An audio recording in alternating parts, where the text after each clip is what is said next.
பாரம்பரியமிக்க ஒரு அரசியல் குடும்பத்தில் வந்தவர். காங்கிரஸ் கட்சியினுடைய மூத்த தலைவர்களில் ஒருவராக, தமிழ்நாடு காங்கிரஸ் கமிட்டியினுடைய தலைவராக இருந்து பணியாற்றியவர்.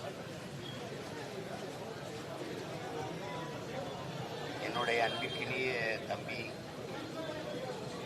திருமகன் ஈவேரா அவர்கள் என் மீது பெரிய அன்பும் பாசமும் வைத்திருந்தார். நாங்கள் அந்த அடிப்படையில்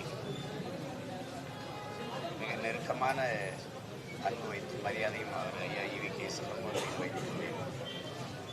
கட்சி, அவர் ஏற்றுக்கொண்ட கட்சியின் கொள்கை பாதை வேறு, நாங்கள் ஏற்றுக்கொண்ட அரசியல் கொள்கை நிலைப்பாடுகள் வேறு என்று இருந்தாலும் அதை தாண்டி ஒருவருக்கொருவர் அன்பும் பாசமும் மதிப்பும் வைத்திருந்தோம்.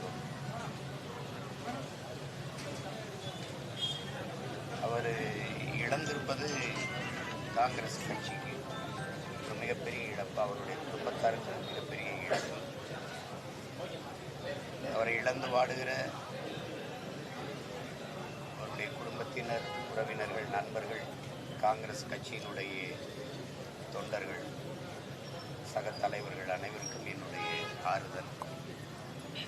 மதிப்பிற்குரிய ஐயா ஈவி.கே. சிதம்பரம் அவர்களுக்கு என்னுடைய கண்ணீர் வணக்கத்தை செலுத்துகிறேன்.